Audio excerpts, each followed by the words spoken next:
हाय student, good morning. Vidya Bharati public senior secondary school इटा भोपजी के यूट्यूब ऑनलाइन क्लास में आपका फिर से स्वागत है।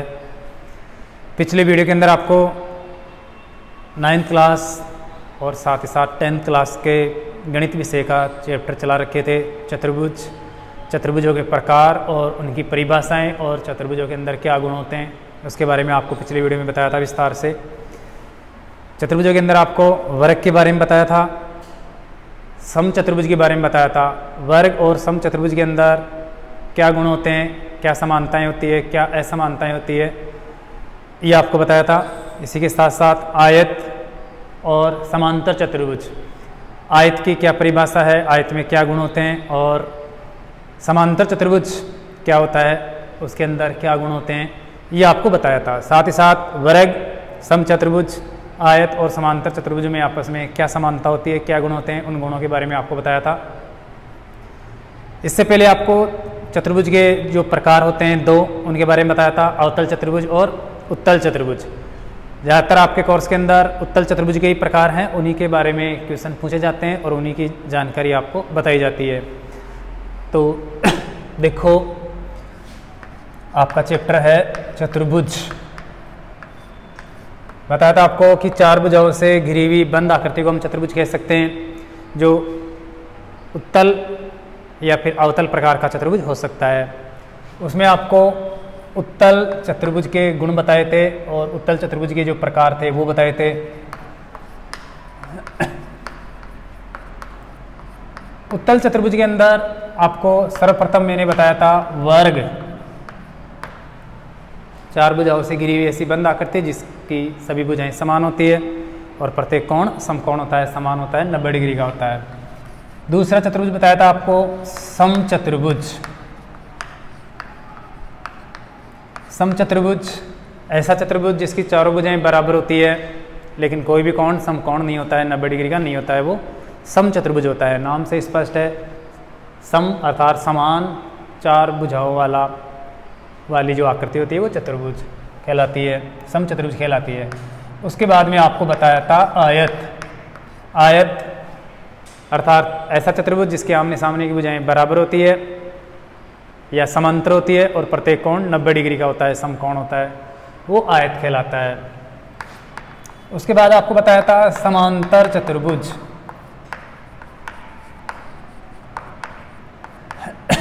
समांतर चतुर्भुज ऐसा चतुर्भुज जिसके आमने सामने की भुजाएं समांतर हो, वह समांतर चतुर्भुज कहलाता है।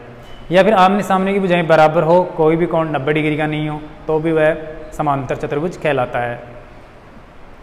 इनमें क्या गुण होते हैं, इनके विकर्णों के आधार पर इनकी क्या परिभाषा दे सकते हैं, ये आपको पिछले वीडियो के अंदर बताया था मैंने अच्छी तरह से। हम अगला चतुर्भुज लेते हैं, वो समलंब चतुर्भुज। ये समलंब चतुर्भुज क्या होता है ये आपको समझना जरूरी है। देखो, चतुर्भुज चार भुजाओं से घिरी हुई बंद आकृति चतुर्भुज कहलाती है, लेकिन यहाँ पर हम बात करेंगे समलंब चतुर्भुज की। समलंब चतुर्भुज ऐसा चतुर्भुज होता है जिसके आमने सामने की कोई सी भी दो भुजाएं समांतर हो, वह समलंब चतुर्भुज कहलाता है। वर्ग है, वर्ग की भी आमने सामने की भुजाएं समांतर होती है, इसका मतलब इसमें भी समलंब चतुर्भुज के गुण हैं। समचतुर्भुज की भी आमने सामने की भुजाएं समांतर होती है, इसलिए समचतुर्भुज में भी समलंब चतुर्भुज के गुण है। आयत की भी आमने सामने की भुजाएं समांतर होती है, इसलिए इसमें भी समलंब चतुर्भुज के गुण हैं। और समांतर चतुर्भुज, इसमें भी आमने सामने की भुजाएं परस्पर समांतर होती है, तो ये भी एक समलंब चतुर्भुज का प्रकार हो गया। लेकिन अगर केवल मात्र आमने सामने की भुजाओं में कोई सा एक युग्म समांतर हो, चाहे से बाकी भुजाएं समांतर न हो, कोई सी भी आमने सामने की भुजाओं का एक जोड़ा अगर समांतर होता है तो वो समलंब चतुर्भुज कहलाता है।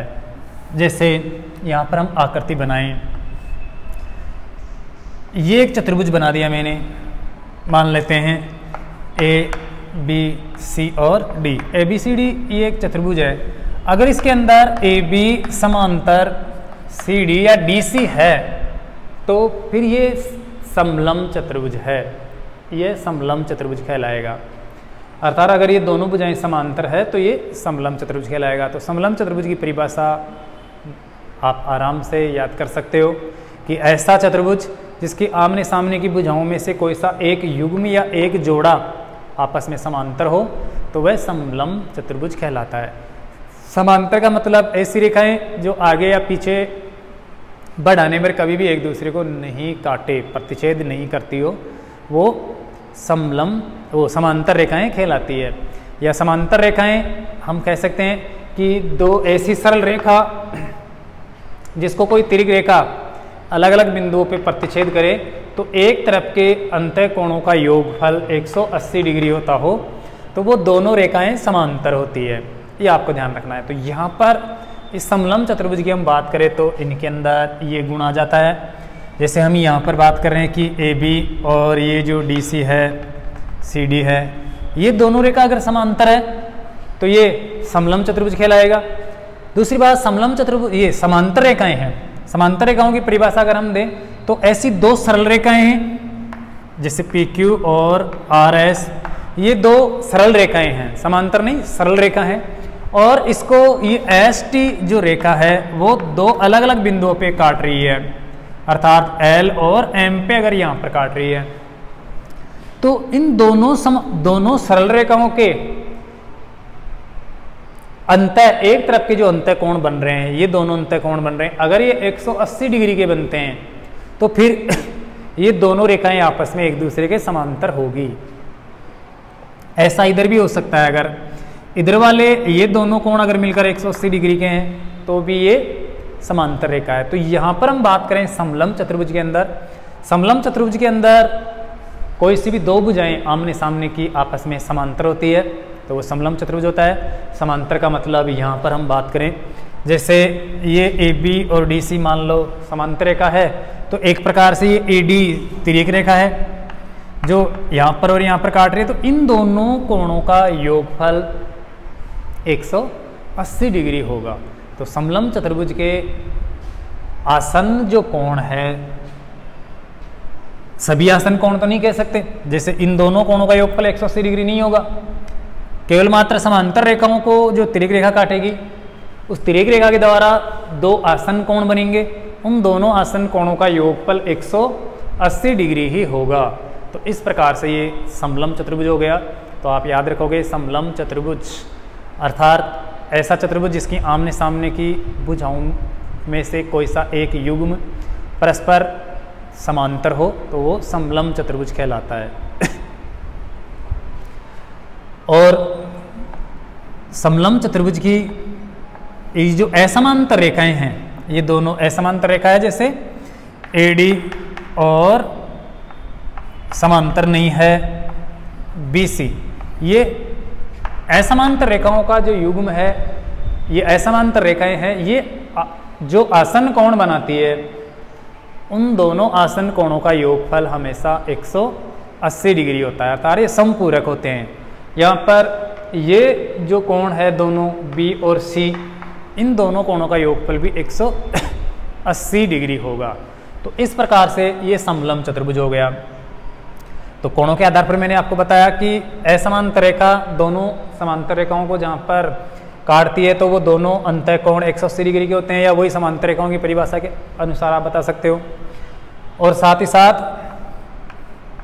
दोनों रेखाएं परस्पर, कोई सी भी दो रेखाएं आमने सामने की समांतर होती है।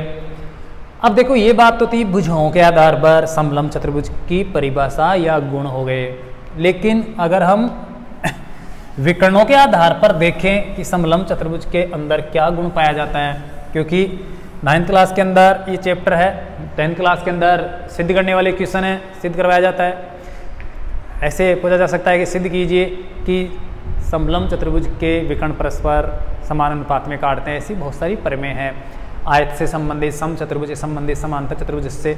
तो यहाँ पर हम बात करेंगे विकर्णों के आधार पर। जैसे मान लेते हैं ये एक समलंब चतुर्भुज है, वही ABC और D ले लेते हैं, जिसके अंदर AB समांतर DC या CD है।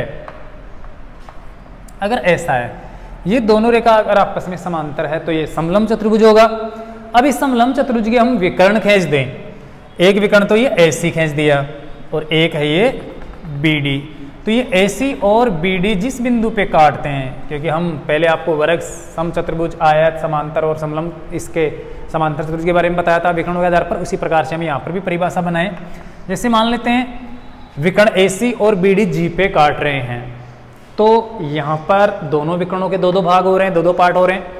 अर्थात एक तो इधर से देखें तो BG और ये DG, AG और ये GC रेखा, ये दोनों दो दो टुकड़े हो गए। इन टुकड़ों का आपस में अनुपात समान होता है, अर्थात ये समान अनुपात में करते हैं।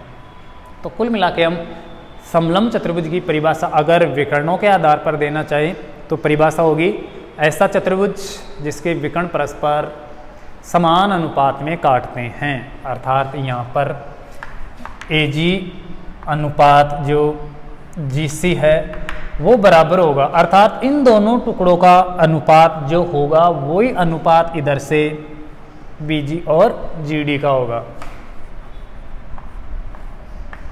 ऐसा पाया जाता है, ये गुण पाया जाता है। इससे संबंधित बहुत सारी प्रमेय 10th क्लास के अंदर क्वेश्चन है, बोर्ड में भी बहुत सी बार आता है, जिनको हमें सिद्ध करना होता है। तो यहाँ पर इन दोनों, एक विकर्ण के दोनों टुकड़ों का अनुपात दूसरे विकर्ण के संगत दोनों टुकड़ों के अनुपात के बराबर होता है। अगर इन दोनों टुकड़ों का अनुपात अगर देखें तो इन दोनों टुकड़ों के अनुपात के बराबर होता है। और अगर इधर से लेते हैं AG का और GC का अगर अनुपात देखें तो उधर से BG और इस DG का अनुपात आपस में बराबर होगा, अर्थात इन दोनों टुकड़ों का अनुपात इन दोनों टुकड़ों के अनुपात के बराबर होगा। तो कुल मिला के जो मैंने यहाँ पर लिख रखा है उस प्रकार से होगा। अगर इसको हम ऐसे लिखना चाहें, ऐसे लिख दें GC अनुपात AG, अर्थात GC अनुपात AG, तो इधर से फिर DG अनुपात ये GB होगा, तो ये बराबर आएगा DG अनुपात BG या GB। तो इस प्रकार से संगत जो खंड है वो समान अनुपात में होते हैं। तो ये आपको ध्यान रखना है कि समलंब चतुर्भुज एक ऐसा चतुर्भुज होता है जिसके विकर्ण परस्पर समान अनुपात में काटते हैं, वह समलंब चतुर्भुज होता है। ये आपको ध्यान रखना है, क्योंकि ज़्यादातर विकर्णों के आधार पर ही क्वेश्चन बनते हैं और उन्हीं से सिद्ध करवाया जाता है। तो आपको ये परिभाषा समझना जरूरी है कि समलंब चतुर्भुज एक ऐसा चतुर्भुज होता है जिसके विकर्ण परस्पर समान अनुपात में काटते हैं, वह समलंब चतुर्भुज कहलाता है।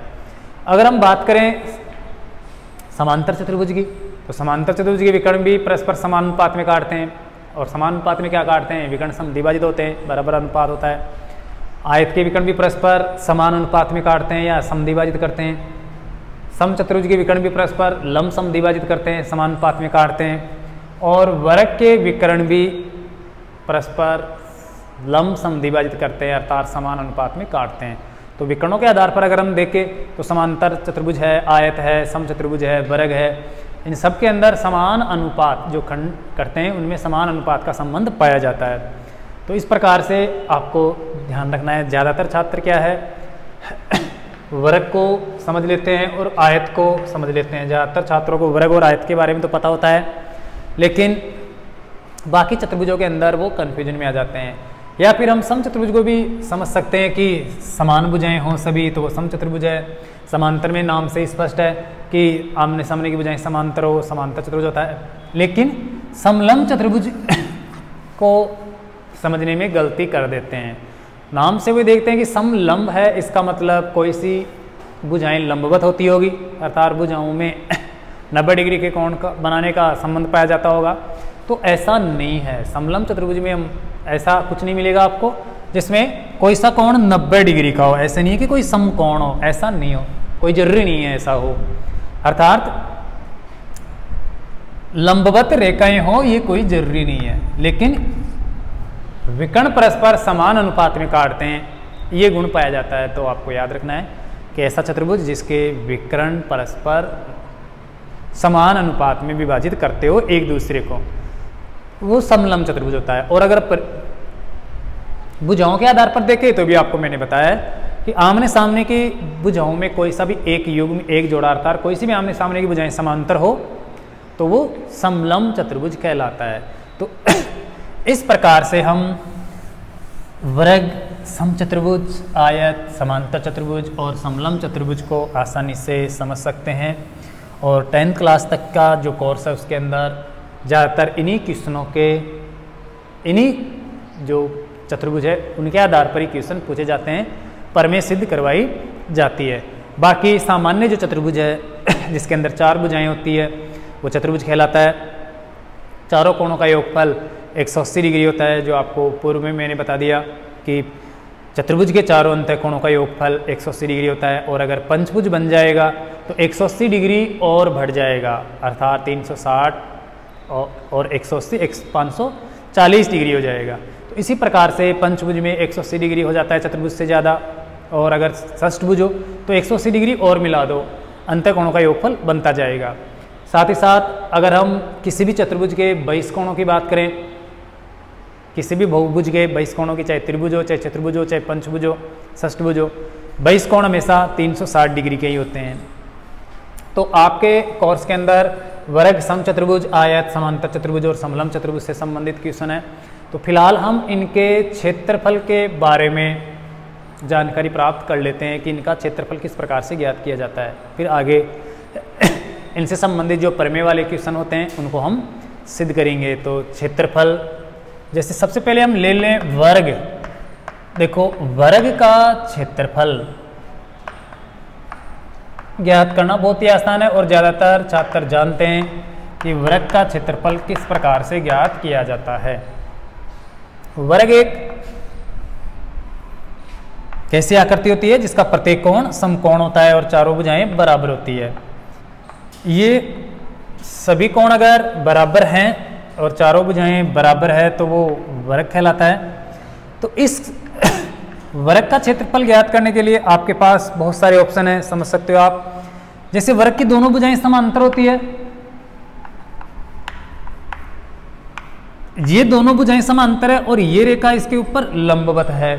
तो चतुर्भुज का क्षेत्रफल होता है आधार गुणा ऊंचाई। इस प्रकार से आधार और ऊंचाई हो, अगर दोनों रेखाएं समांतर हो तो इस आधार गुणा ऊंचाई से भी आप इसका क्षेत्रफल ज्ञात कर सकते हो। वर्ग का आधार वर्ग की भुजा होती है और ऊंचाई भी वर्ग की भुजा होती है, तो आप भुजा गुणा भुजा कर सकते हो, अर्थात भुजा इंटू भुजा। तो ये वर्ग का क्षेत्रफल बन जाएगा। या वर्ग के अंदर आप ऐसे भी लिख सकते हो आधार गुणा ऊंचाई, क्योंकि भुजा आधार रूप में होती है और ऊंचाई भी भुजाई होती है। तो एक प्रकार से ये आधार गुणा ऊंचाई हो गया, लेकिन ऐसा वर्ग के अंदर ही काम में लेना है। दूसरा जो तरीका है इसका क्षेत्रफल निकालने का वो है विकर्णों के आधार पर। इस प्रकार से दोनों विकर्ण अगर खींच दिए जाएं तो आप जानते हो वर्ग के विकर्ण परस्पर लंबसम द्विभाजित करते हैं, अर्थात 90 डिग्री पे काटते हैं। ये आपको पहले भी बता दिया मैंने। तो यहाँ पर आप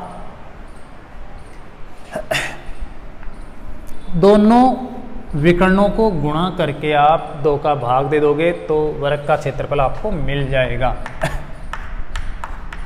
वर्ग का क्षेत्रफल है विकर्णों का गुणनफल,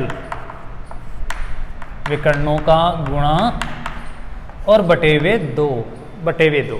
देखो विकर्णों का गुणनफल बटे हुए 2 वाला ये फॉर्मूला क्यों इस्तेमाल करते हैं, हम किस प्रकार से काम में लेते हैं। तो आपको पता है कि वर्ग का जो विकर्ण होता है वो होता है भुजा √2। वर्ग का अगर हम विकर्ण निकालेंगे तो पाइथागोरस प्रमेय के अनुसार ये भुजा है, यहाँ पर ये भी भुजा है और ये 90 डिग्री का कोण है। आपको अगर विकर्ण ज्ञात करना हो तो विकर्ण ज्ञात करने के लिए यहाँ पर कर्ण ज्ञात करना है आपको समकोण त्रिभुज का, और पाइथागोरस प्रमेय लगाते हैं तो लंब स्क्वायर प्लस आधार स्क्वायर और वर्गमूल निकालते हैं तो आपको ये विकर्ण मिल जाता है। अर्थात विकर्ण बराबर हो जाएगा √, भुजा स्क्वायर अर्थात लंब स्क्वायर प्लस आधार स्क्वायर भुजा स्क्वायर। इस प्रकार से विकर्ण ज्ञात करेंगे तो यहाँ पर 2 भुजा स्क्वायर हो जाएगा, क्योंकि एक भुजा स्क्वायर और एक भुजा स्क्वायर, 2 भुजा स्क्वायर। यहाँ पर भुजा स्क्वायर का वर्गमूल निकालेंगे तो आ जाएगी भुजा, और 2 का वर्गमूल निकलता नहीं है, अपरिमेय संख्या है, तो ये भुजा √2 आ जाएगा। ये विकर्ण भी और भुजा √2 को भुजा √2 से गुणा करते हैं हम। जैसे एक विकर्ण है भुजा √2 तो दूसरा भी उतना ही आएगा, क्योंकि दोनों विकर्ण बराबर होते हैं वर्ग के, तो गुणा भुजा √2। इस प्रकार से विकर्णों को गुणा करते हैं हम। तो ये आ जाएगा भुजा गुणा भुजा, तो हो जाएगा भुजा स्क्वायर, और √2 गुणा होकर 2 हो जाएगा। जबकि आप जानते हो कि वर्ग का क्षेत्रफल सिर्फ भुजा गुणा भुजा होता है, जबकि यहाँ पर विकर्णों का अगर गुणनफल करते हैं हम तो भुजा स्क्वायर अर्थात भुजा गुणा 2 आ रहा है। अगर इसके अंदर 2 का भाग दे दें तो ये 2 तो कट जाएगा और वही आ जाएगा भुजा स्क्वायर। तो इसलिए विकर्णों के आधार पर हम सूत्र बना सकते हैं कि विकर्णों का गुणनफल बटे हुए 2 का भाग देते हैं। तो ये इस प्रकार से वर्ग का क्षेत्रफल ज्ञात कर सकते हैं। अब हम बात करें वर्ग के परिमाप की, तो परिमाप तो आप जानते हो चारों ओर का जो माप होता है वो परिमाप होता है। तो आप इस वर्ग की चारों भुजाओं को जोड़ दो तो वर्ग का परिमाप कहलाएगा। जैसे मान लेते हैं ए बी सी और डी ये वर्ग है और इसका हमें परिमाप ज्ञात करना है। परिमाप का मतलब चारों भुजाओं का माप। तो यहाँ पर A B plus B C plus C D plus A D हो जाएगा। लेकिन यहाँ पर चारों भुजाओं में कोई अंतर नहीं है, वर्ग की चारों भुजाएं बराबर होती है तो 4 जगह भुजा हो जाएगी। ये 4 गुणा भुजा आ जाएगा वर्ग का परिमाप। तो वर्ग के परिमाप से संबंधित आपके कोर्स में बहुत कम क्वेश्चन है, क्षेत्रफल से संबंधित क्वेश्चन ज़्यादा है। तो इस प्रकार से आप वर्ग का क्षेत्रफल विकर्णों के आधार पर और भुजाओं के आधार पर आसानी से ज्ञात कर सकते हो। अब हम बात करें समचतुर्भुज के क्षेत्रफल की। तो समचतुर्भुज का क्षेत्रफल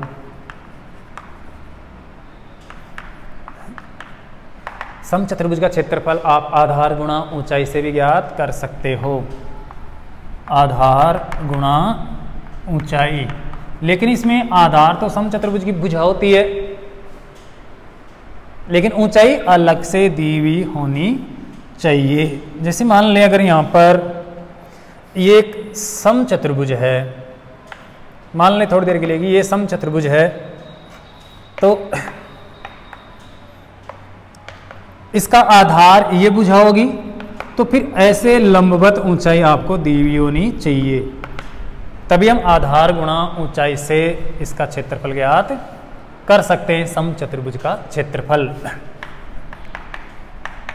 लेकिन विकर्णों के आधार पर अगर हम ज्ञात करें तो वही होगा विकर्णों का गुणनफल बटे हुए 2। समचतुर्भुज का क्षेत्रफल बराबर हो गया विकर्णों का गुणा, वर्ग की तरह ही विकर्णों का गुणा बटे हुए 2। अर्थात इसके अगर विकर्णों का माप दिया गया हो, अगर ये दोनों विकर्ण कितने माप के हैं अगर ये दे दिया जाए तो इनको गुणा करके हम 2 का भाग दे सकते हैं, तो ये समचतुर्भुज का क्षेत्रफल प्राप्त हो जाएगा। तो इस प्रकार से विकर्णों का, क्योंकि ये वर्ग के अंदर भी काम में लिया जाता है तो आप समचतुर्भुज के अंदर भी काम में ले सकते हो। इसी प्रकार से हम बात करें आयत की, तो आयत का क्षेत्रफल आप सब जानते हो। वर्ग भी एक आयत होता है तो वर्ग वाले फॉर्मूले भी काम में ले सकते हो। आयत का क्षेत्रफल होता है लंबाई गुणा चौड़ाई, लंबाई इंटू चौड़ाई। आपको पता है आयत एक समकोणीय आकृति होती है जिसका प्रत्येक कोण समकोण होता है। जैसे ABCD अगर आयत है तो इसके प्रत्येक कोण क्या होंगे 90 डिग्री के होंगे। तो यहाँ पर ये लंबाई मान लें, एक भुजा को लंबाई और दूसरी को चौड़ाई, 2 आसन भुजाएं लंबाई और चौड़ाई कहलाती हैं। तो ये चौड़ाई हो गई, ये लंबाई, तो इन दोनों भुजाओं को अगर हम गुणा कर दें तो ये आयत का क्षेत्रफल हो जाएगा, या आधार गुणा ऊंचाई भी कह सकते हैं हम। आयत का क्षेत्रफल आधार गुणा ऊंचाई, ये भी हो गया, क्योंकि आधार लंबाई है तो ऊंचाई लंबवत ऊंचाई होती है 90 डिग्री कोण बनाने वाली, तो ये चौड़ाई क्या है, इसकी ऊंचाई है। तो इन दोनों को हम गुणा करते हैं अर्थात आधार गुणा ऊंचाई, तो आयत का क्षेत्रफल आ जाता है। तो इस प्रकार से आप आयत का क्षेत्रफल ज्ञात कर सकते हो। समलंब ये समांतर चतुर्भुज का क्षेत्रफल आधार गुणा ऊंचाई, वही आधार और ऊंचाई होनी चाहिए क्योंकि ये एक समांतर चतुर्भुज है, लेकिन इसके अंदर तो ये लंबवत ऊंचाई 90 डिग्री कोण बना रही है, जो चौड़ाई है वही है और लंबाई है। लेकिन अगर हम समांतर चतुर्भुज ले लें, ऐसे समांतर चतुर्भुज है तो फिर आधार के साथ साथ ये जो मान लेते हैं जैसे A B C और D, तो ये इसका आधार होगा, तो फिर इस आधार पर लंबवत ऊंचाई होनी चाहिए ये h, तो हम इसका क्षेत्रफल ज्ञात कर सकते हैं। अगर इसको आधार मानते हैं तो इससे संबंधित फिर ऊंचाई होनी चाहिए, इस भुजा के ऊपर लंबवत इस रेखा से खींची गई लंबवत रेखा होनी चाहिए, तो ही हम जैसे ऐसे अगर लंबवत है तो फिर ये इसकी ऊंचाई हो जाएगी, तो ये आधार हो जाएगा। तो आधार गुणा ऊंचाई या फिर आधार गुणा ये ऊंचाई, ये होगा समांतर चतुर्भुज का क्षेत्रफल। तो आधार गुणा ऊंचाई भी कर सकते हैं। समांतर चतुर्भुज का क्षेत्रफल बराबर आधार गुणा ऊंचाई, इस प्रकार से हम ज्ञात कर सकते हैं। साथ ही साथ समलंब चतुर्भुज का क्षेत्रफल अगर ज्ञात करना हो तो विकर्णों का गुणनफल, विकर्ण पर डाले गए लंबों का योग गुणा उनके बीच की दूरी बटे हुए 2 से भी ज्ञात कर सकते हैं। तो समलंब चतुर्भुज आप जानते हो, ऐसा चतुर्भुज होता है जिसके आमने सामने की कोई सी भी 2 भुजाएं आपस में क्या होती है, समांतर होती है। जैसे ए बी सी डी है और ये दोनों रेखाएं आपस में समांतर है, ए बी समांतर सी डी है, तो ये एक समलंब चतुर्भुज है। और समलंब चतुर्भुज का क्षेत्रफल अगर हमें ज्ञात करना हो तो विकर्णों का गुणनफल हम गुणा करके विकर्णों पर डाले गए लंबों का योग गुणा उनके बीच की दूरी। कहने का मतलब ये मान लेते हैं लंबवत ऊंचाई है तो, और ये है इसके विकर्ण, तो हो गया समांतर भुजाओं का योग करके उनके बीच की दूरी से हम गुणा करके 2 का भाग दे देंगे तो समलंब चतुर्भुज का क्षेत्रफल आ जाएगा। तो ये जो समांतर भुजाएं हैं, इन दोनों समांतर भुजाओं को अगर हम जोड़ लें और इनके जो बीच की दूरी है इससे गुणा कर दें, जैसे मान लो ये h इनके बीच की दूरी है, तो यहाँ पर हो जाएगा A B plus C D और गुणा h बटे वे 2, तो ये फॉर्मूला बन जाएगा। तो आप समलंब चतुर्भुज का क्षेत्रफल ज्ञात करने के लिए सूत्र बना सकते हो कि समांतर भुजाओं का योग गुणा उनके बीच की दूरी बटे वे 2, ये बन जाएगा समलंब चतुर्भुज का क्षेत्रफल।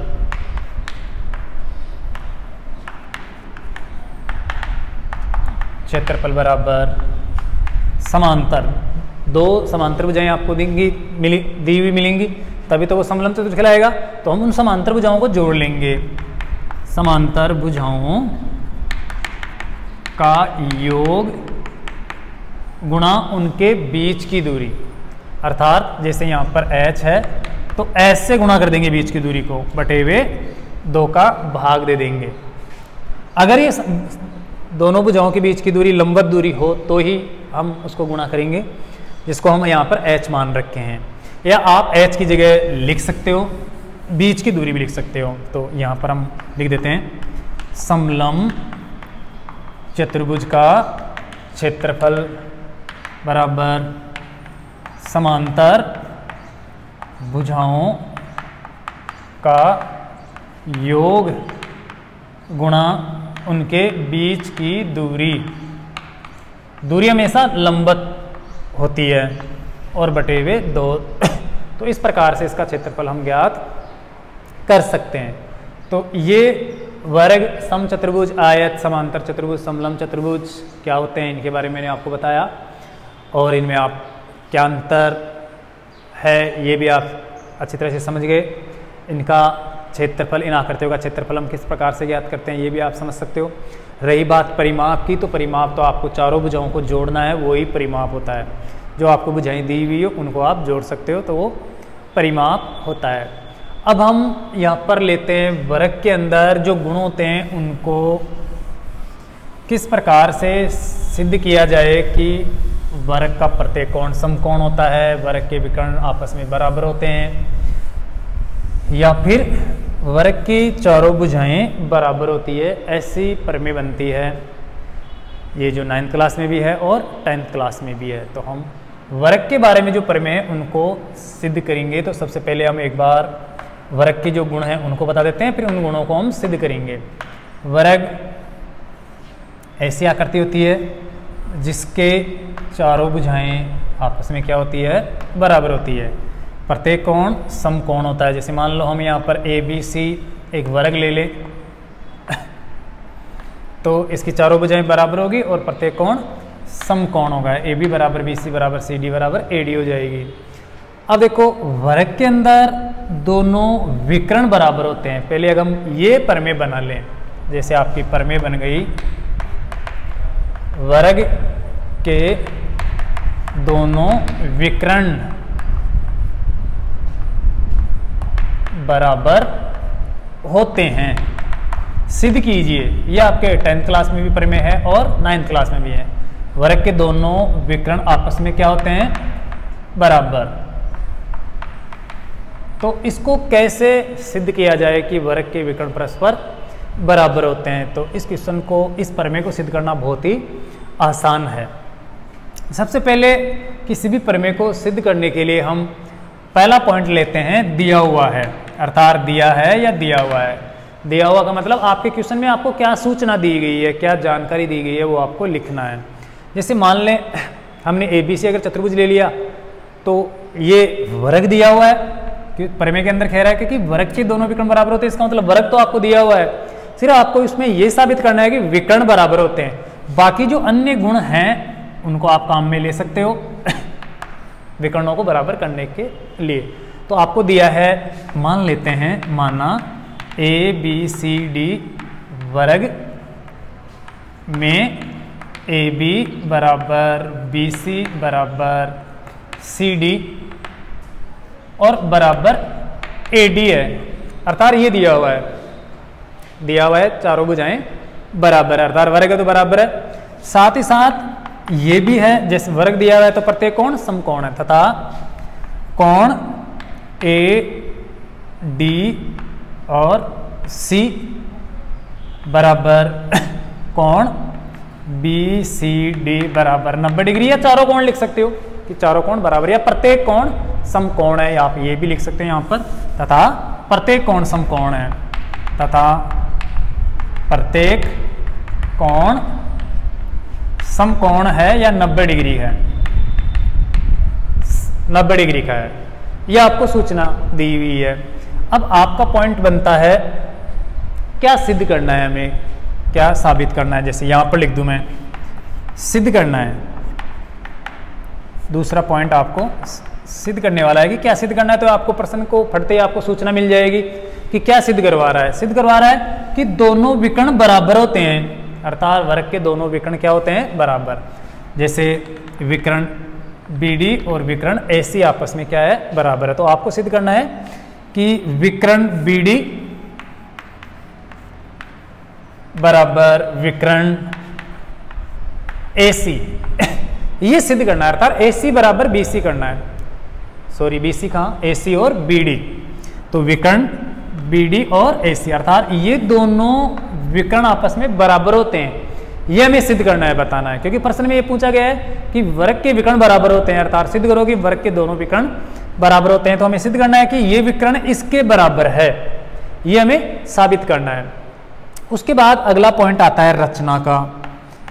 तो रचना में हम यहां पर चाहें तो ये कह सकते हैं कि विकर्ण ए सी और बी डी खींचा, क्योंकि यहां पर सिर्फ आपको वर्ग दिया हुआ है तो हमने विकर्ण नहीं खींच रखे। तो हम क्या करते हैं, ए सी को और बी डी को मिला देते हैं। तो आप रचना में लिख सकते हो, एक को सी से व बी को डी से मिलाया, या आप सीधे भी कह सकते हो कि दोनों विकर्ण खींचे गए या खींचा।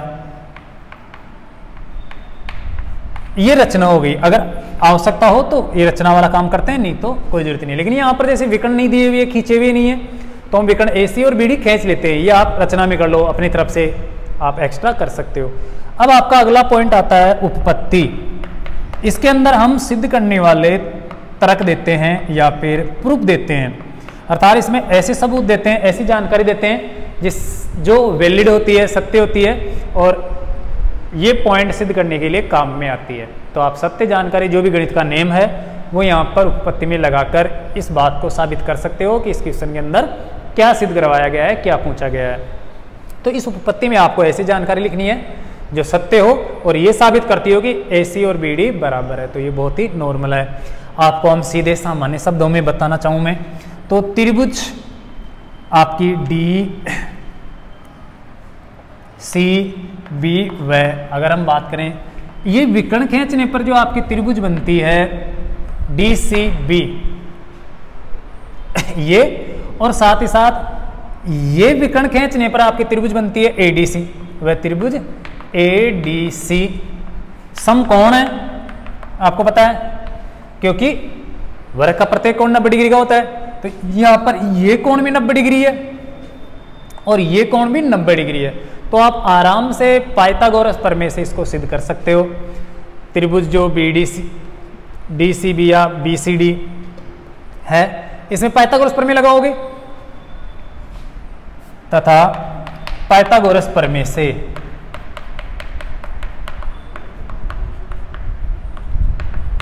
यहां पर हम BD बराबर अर्थात कर्ण बराबर अंडर द रूट लंब स्क्वायर प्लस आधार स्क्वायर, जो आप पूर्व में जानते हो, तो BC square plus CD square होगा, जो बहुत ही आसान है। क्योंकि पाइथागोरस प्रमेय से आप जब त्रिभुज का कर्ण निकालते हो, कर्ण स्क्वायर बराबर यहां पर आप लिख सकते हो कर्ण बराबर अंडर द रूट लंब स्क्वायर प्लस आधार स्क्वायर, तो ये सब जानते हैं। इससे अर्थात पाइथागोरस प्रमेय से, पाइथागोरस प्रमेय का मतलब कर्ण बराबर अंडर द रूट लंब स्क्वायर प्लस आधार स्क्वायर, ये पाइथागोरस प्रमेय ही है। तो इससे आप यहां पर ये कर्ण निकालोगे BD, ये निकालोगे तो क्या करोगे, इन दोनों भुजाओं के वर्गों का योगफल जोड़ोगे और वर्गमूल निकालोगे, अर्थात BC का वर्ग प्लस DC का CD का वर्ग, ये अंडर द रूट में रखोगे।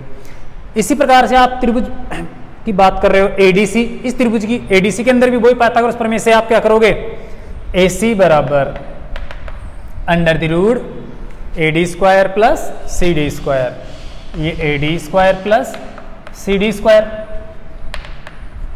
पाइथागोरस प्रमेय से ही हो गया। अब देखो, आप इस पक्ष को देखो, इन दोनों के इस पक्षों को, इसमें भी अंडर द रूट है, इसमें भी अंडर द रूट है। यहां पर BC square plus CD square है, तो यहां पर AD square plus CD square है, लेकिन AD स्क्वायर में, CD स्क्वायर में, या फिर BC स्क्वायर में या CD स्क्वायर में, CD स्क्वायर, यस, दोनों में आ रही कॉमन। तो under the root BC square plus CD square और under the root AD square plus CD square में कोई अंतर नहीं है। कुल मिला के मैंने यहाँ पर जो दो समीकरण लिखे हैं पाइथागोरस प्रमेय से, उनके इन पक्षों में कोई अंतर नहीं है। ये दोनों पक्ष बराबर है, क्योंकि BC के बराबर AD है, CD के बराबर CD है, या चारों भुजाएं बराबर होती है वर्ग के अंदर। तो ये दोनों बराबर हुए, तो फिर यहाँ पर AC के बराबर BD भी हो गया, क्योंकि बराबरों के बराबर होते हैं। तो समीकरण 1 और 2 से आप BD बराबर